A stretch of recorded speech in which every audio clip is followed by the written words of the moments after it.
Chapter 10. I won't give this a name. Violet's point of view. Finding Jared not next to me in the morning was pretty odd. It was usually me who woke up first, but as my eyes told me he was in the bathroom, I decided to also trust my ears as I heard him there, singing a beautiful song. He has such a delighted voice, especially when it comes to singing. I swung my legs over to the bed, landing them to the ground. I allowed my feet to take over and open the door, also letting me to the bathroom. Time skip. And peace was gone. How noisy it is right now. I can see Slendy cooking, Masky and Hoodie having a food fight. My eyes watched as Smile ran with Charlie in his mouth and Sally behind him. Ben and Jack were in the argument.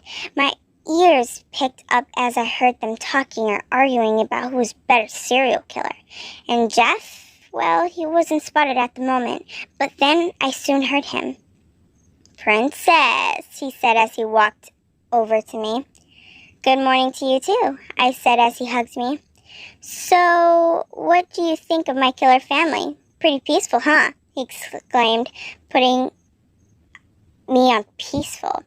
"Well, they're all very kind and funny, not what I actually had in mind when I was going to meet them," I told him. "I expected to see dead bodies around here and them fighting with knives, attempting to kill each other."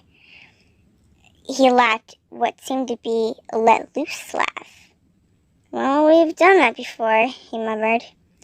His throat clearing interrupted me. "Anyways, I've got a surprise," he said. His hands were behind his back. I raised a brow as the corner of my lips tugged. "Oh, really? It would be great if you showed me what it was," I told him. "Close your eyes," he said. I allowed my eyelash to go down. Open. My eyes fluttered open, only to see a beautiful bouquet of violets. My heart instantly melted at the sight of the beauty. "Aw," I said. I was truly in shock. They were beautiful, also small, but I like small flowers. They told me that small things can also be big and beautiful. "How sweet," I told him as I gently grabbed a bouquet. I carefully caressed one of the petals. It was as soft as anything. "You got these for me?" I said in the door. "Well, obviously, but they're not as beautiful as your face of yours. The prettier violet is you," he said. In an instant, my cheeks blushed. How sweet of him. He is literally the second person who has ever gave me a bouquet of flowers. The first is none other than Jared. And for a killer, it was really nice of him. "I'm serious," he said. "Well, I have to carve to kill, so I guess I'll leave you with the second most beautiful thing I've seen." And within a flash, he was out the door. I stared at the petals. They were so soft and beautiful. Did he pluck these? From the looks of it, yes. My eyes wandered to Splendor Man, who was sitting on the couch looking sad. I walked over to him and sat next to him. "What's wrong?" I asked. "Oh, I don't want to bore you," he said, letting out a sign. "It's okay, you can tell me." He let out a sign before talking. "Well, I think my brother is ashamed of me," he said, turning his head to me. "Is it okay you don't kill?" I asked. "I suppose," he shot back. "Well, what's your opinion on killing?" I told him. "My opinion?" he said before chuckling. "I think humans are beautiful, innocent creatures, but my brother thinks they're disgusting and ugly. Except you and that gentleman." I carefully took in each word he said. "Well, I think you should go comfort him. Tell him that if you don't want to kill, then you don't have to," I said, giving as good advice as I could. "You're right," he said as he stood up. Splendy walked into the kitchen while I was behind him. He tapped his shoulder on the shoulder. He tapped his brother on the shoulder, who was not pleased. "Brother, I will never kill under any circumstances, and that's final." Splendy braced himself for perhaps a hitting or a shout. Splendy put a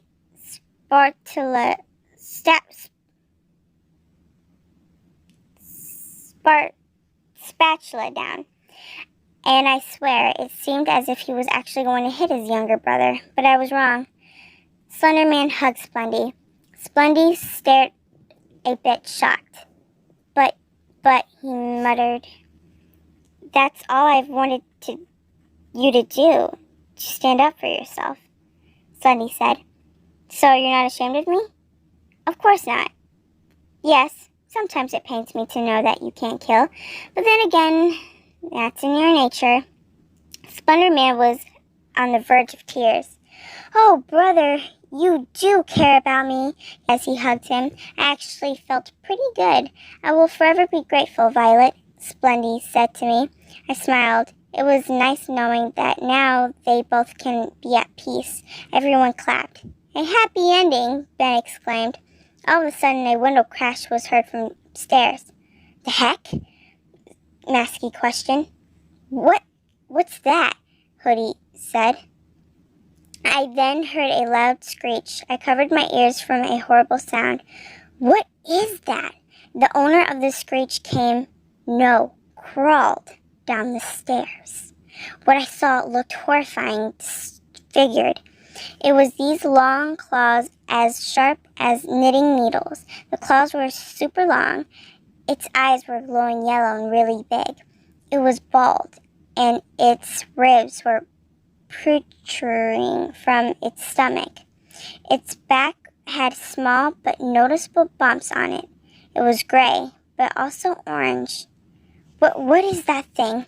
I muttered to Masky, who was next to me. "That's the rake." "The what?" "Rake." Wait, another creepypasta? This only truly terrified me. The rake then let out another screech as it crawled swiftly towards me. "Get Violet out of here," Splendy said. All of a sudden, these long and black tentacles sprouted from Splendy's back. The tentacle wrapped around Sally and also smiled. "I'll take them somewhere else where they can't get harmed," he said. After that, he teleported to somewhere else.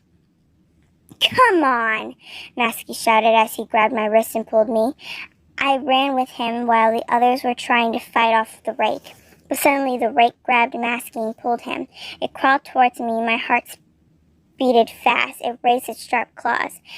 And as fast as ever, I let out an ear-piercing scream as the claws ripped the skin on my shoulder. The pain, it was horrible. Blood was already on my shirt. Oh my gosh. The pain was excruciating. But it wasn't through with me. It raised its long claws again. But before it could attack, the rake was suddenly kicked. I looked up to see by whom. Jared. He pulled my arm, forcing me to get up and run, and he was oblivious still wounded on my arm. Only when he turned around he did see it. His eyes held so much grief and pain than I've ever seen. "Oh my gosh," he muttered.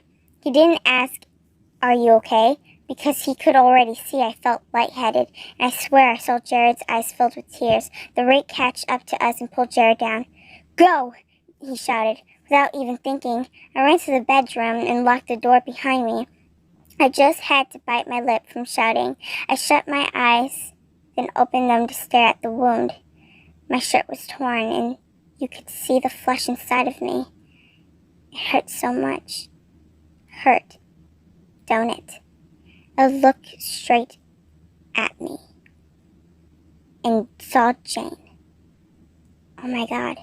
I instantly regretted coming out inside this room. "Told you I'll be back," she said. In her hand was none other than a knife she always was carrying. "Look, make it easy for me, okay?"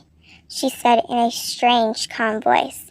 I didn't want to talk, as I knew that if I did, it would come out squeaky since the rake clawed me. Jane lunged at me, but I quickly dodged it. I had no energy in me to fight. My legs hurt from running. My heart was beating so much that I'm surprised I didn't die yet, and my shoulder was bleeding way too much and had had a lot of pain. I tried to at least punch her with my other arm, even though it hurt just a teensy bit. But she grabbed my arm and struck an attack. I then felt another pain somewhere else. My eyes widened with surprise and shock and fear as I looked down. 3 words ran through my head. She stabbed me. The pain was too much to handle. My stomach, I could actually feel a hole in it. Pain was so much down there, I collapsed to the floor as Jane chuckled. I'll kill you slowly and instantly. I clutched my stomach with my good arm. This is it. I'm finally gonna die. She raised her knife, but before she could, the door slammed open and landed on the ground, and entered Jeff with Jared behind him. Jeff looked as crazy insane as ever when he saw me. His eyes held so much insanity that I even was afraid of. Freaking bitch, he yelled as he launched at Jane. He laughed insanely as he stabbed her in the stomach, arm, you name it. Jared came over to me. Please hold on, Violet. Stay strong, he whispers. Tears were streaming down his face as he held me. Jeff rushed over to my side. If I was gonna die, I'm going to say my last words. Jeff, thank you for bringing adventure to my life and saving me from rape, I said as I cracked a smile. And Jared, I whispered, I love you, Jared. Then everything went black.